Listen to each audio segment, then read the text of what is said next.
Всем привет! Друзья мои, мира вам и крепкого здоровья! Сегодня у меня дрожжевые булочки с корицей, со сливочно-творожным кремом. Такие булочки называют синнабоны. Корица есть, сливочный крем есть и дрожжевое тесто очень вкусное. Конечно, синнабоны. Смотрите, где-то там серединка осталась. Сейчас покажу вам высота. Вкусная, пропитанная, нежная. Ну посмотрите, какая выпечка. Чудо! Еще теплая. Прям вот захотелось теплую булочку с корицей. Вот такая красота, друзья мои. Очень вкусная. Не могу удержаться, сейчас попробую. Это так вкусно, просто чудо какое-то. Обязательно приготовьте. Это просто изумительный десерт. И такую булочку вы нигде не купите. А в Синнабон вряд ли поедете. Чудо. Пошла чай ставить. А вы, друзья, обязательно приготовьте. Друзья мои, на столе все продукты, которые нам понадобятся для приготовления булочек под названием синнабон. 2 пачки сахарной пудры, каждая весом 80 грамм. Сыр творожный 140-150 грамм, 15 грамм молока. Это для крема. Прослаивать булочки мы будем тростниковый сахар 200 грамм, 50 грамм размягченного сливочного масла и чайную ложку корицы. А здесь все, что понадобится для теста. 500 грамм муки, 7 грамм быстродействующих дрожжей, 60 грамм сахарного песка, 3 грамма соли, 70 грамм растопленного сливочного масла, 1 яйцо и 250 грамм теплого молока. Сейчас я все уберу, и вначале мы приготовим тесто. Друзья мои, я сейчас буду замешивать тесто машиной. Если вы будете это делать руками в той же последовательности, что и я, закладывайте в миску продукты и на столе вымешивайте тесто в течение 10 минут до того состояния, пока тесто перестанет прилипать к рукам. В емкость высыпаем 500 грамм просеянной муки высшего сорта. Добавляем 3 грамма соли, 3 столовые ложки сахарного песка, это примерно 60 грамм. 2 чайные ложки быстродействующих сухих дрожжей, это примерно 7 грамм. 10 грамм ванильного сахара. Добавляю 1 яйцо, 70 грамм растопленного сливочного масла и 250 грамм теплого молока. И поставлю в кухонную машину. Перемешивать такое тесто буду в течение 10 минут.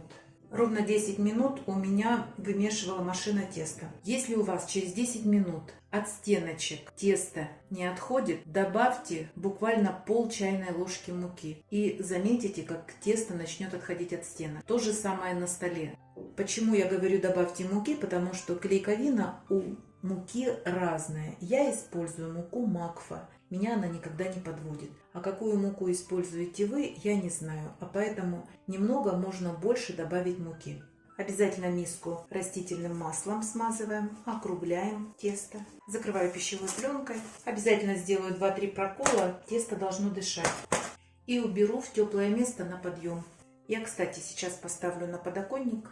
И на солнышке оно у меня в течение часа поднимется. Оно должно увеличиться в 2, а то и в 3 раза. Друзья мои, час прошел, у меня тесто поднялось. Дальше некуда. Сейчас мы смешаем тростниковый сахар с корицей. Здесь абсолютно на любителя. Можно добавить чайную ложку, а можно вот так ограничиться 1/3 чайной ложки. Потому что эта специя очень пряная.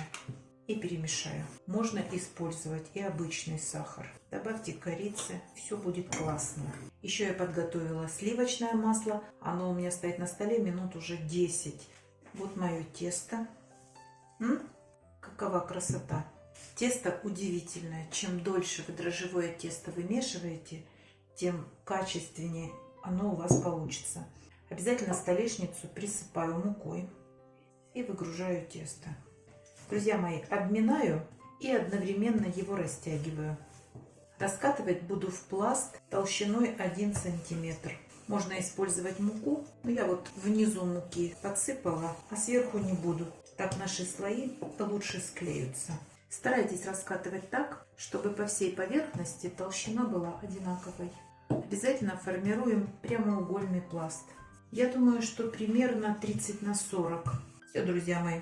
Вот так пройдитесь рукой, чтобы толщина была одинаковая. А дальше маслом нам надо этот пласт промазать. Отступаем от края сантиметра 1,5.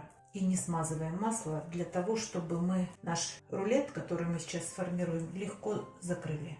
Можете делать это кисточкой, ложечкой, вилочкой. А можете залезть руками в масло и вот так красиво размазать. Здесь у меня 50 грамм масла сливочного. Оно размягчилось и очень легко наносится. А теперь берем сахар с корицей и присыпаем. Все так же от края отступаем 2 или 1,5 сантиметра и посыпаем. Прошлись по всей поверхности. А теперь проходимся по тем местам, где у нас остались незакрытые участки теста.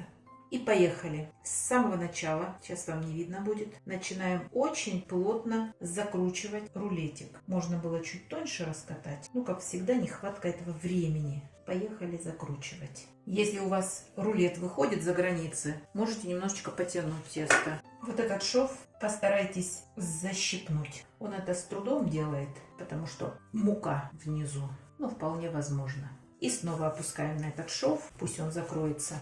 Сейчас разрежу пополам. Можно немножечко прокатать, чтобы одинаково тоненькие были. Еще на 2 части. Друзья мои, пилите аккуратно. Если вы придавите, булочка ваша приплюснется и будет некрасивой.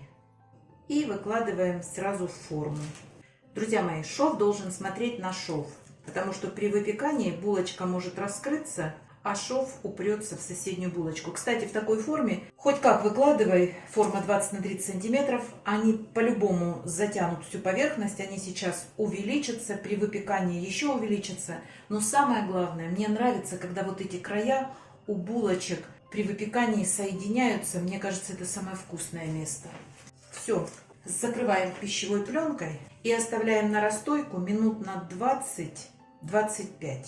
А тем временем духовку можно включить на разогрев на 180 градусов. Все, только обязательно прикройте пищевой пленкой или целлофановым пакетом. Салфеткой не прикрывайте, иначе прилипнет сахар и тесто. Все, ждем 25 минут. Через 20 минут посмотрите, как булочки расстоялись. Отправляю в духовку, разогретую до 180 градусов. Время выпекания 25 минут. Булочки пекутся, займемся кремом. 150 грамм сахарной пудры, 15 грамм молока и 140 грамм сыра творожного. Сегодня я вот такой дегустирую. Хочу попробовать, что это за сыр. Приятный вкус сливочный. И все это надо тщательно перемешать до однородного состояния. Все, достаточно. Комочков нет, масса однородная, гладкая и очень вкусная. Надо обязательно хорошо размазать по булочкам. А вы знаете, для чего в горячими поливают? У нас же булочка как рулетик, слоеная. Так вот этот сливочный крем должен проникнуть между слоями и пропитать наши вкусные булочки с интересным названием синнабон. А теперь, конечно же, они должны остыть. Но, друзья мои, обязательно попробуйте такую булочку теплой. Сейчас это очень горячо. Где-то минут через 30 уже обжигать так не будет. Обязательно надо достать булочку и съесть ее в теплом виде. Она будет очень вкусная. Ну и, естественно, когда остынет, она будет, несомненно, очень вкусная. Обязательно приготовьте. Это как маленькое мини-пирожное. Все, друзья мои. А вы, друзья, не забывайте подписываться на наш с Петровичем канал. И, кстати, если когда-нибудь мы не выйдем в эфир, знайте, что просто нет времени. Но канал мы не бросим, не дождутся. Пока-пока!